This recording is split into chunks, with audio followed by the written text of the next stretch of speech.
Hello and welcome to the fourth of Reuben Rants. I'm Reuben of the Third Estate, and today I'm going to be talking about something which should have been a hot political issue at this election, but really hasn't been.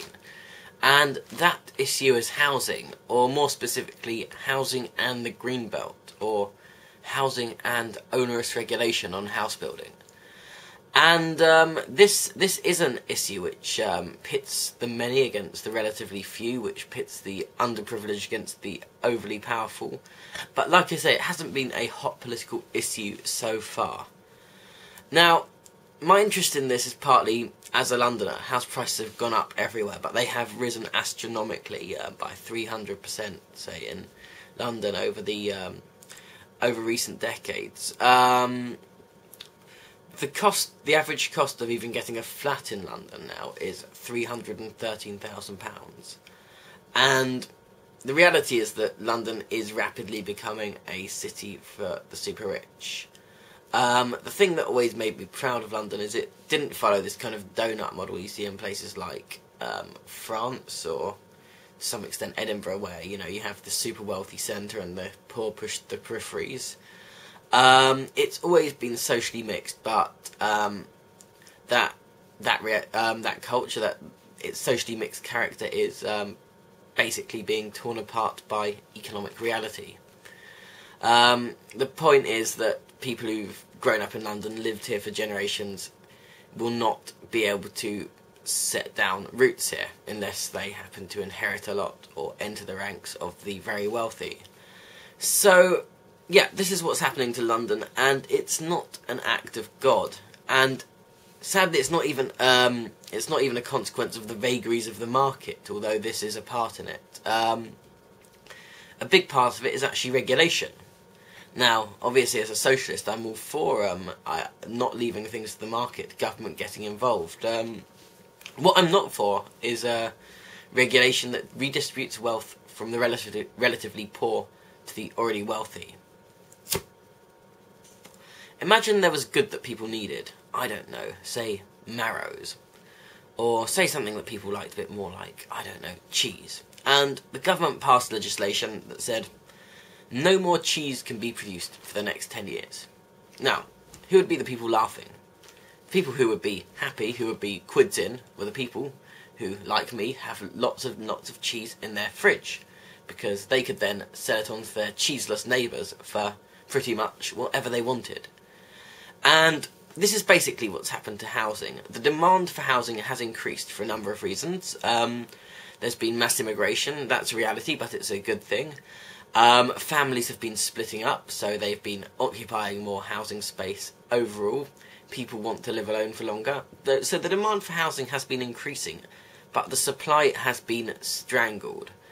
And it's been strangled by the enormous power of communities to basically quash any new housing developments in their localities, and by the greenbelt.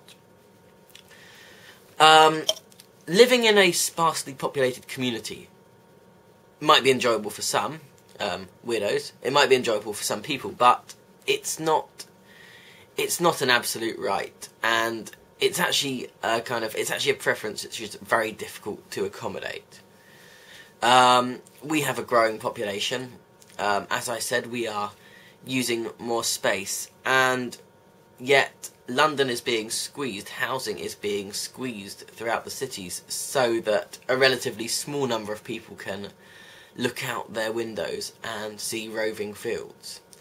And I'm sure one day historians will look back on this and say it's absolutely fucking mad that living space, basic living space, is being so ridiculously limited, being made so expensive, so that a small number of people might have a view over fields. But it's one of those issues which has always been sentimentalised beyond rationality, the great English countryside, and all that.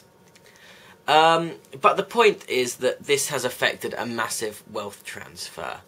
It's transferred wealth from those who don't, it's transferred wealth to those who owned homes, or currently own homes, who basically people who managed to get in there before prices were driven up by expanding demand and strangled supply.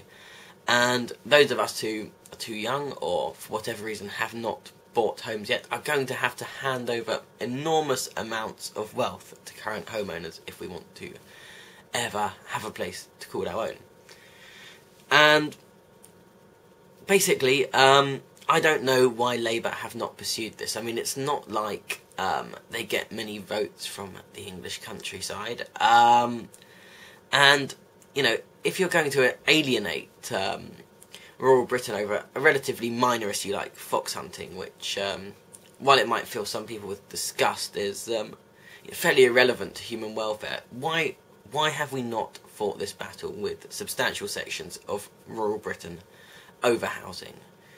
We need to say that living in a sparsely populated area is not a right, it's a preference, and it's a preference that is having basically a terrible effect on the rest of Britain.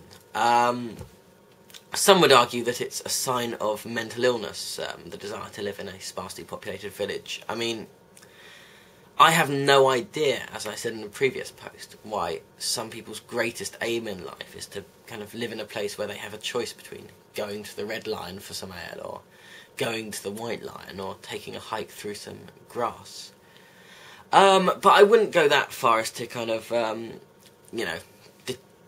decide that the desire to live in the countryside is a sign of mental illness, in spite of the accumulated evidence. But what I will say is, let's build on Britain. We don't have a shortage of space, we just have a shortage of sense on this issue.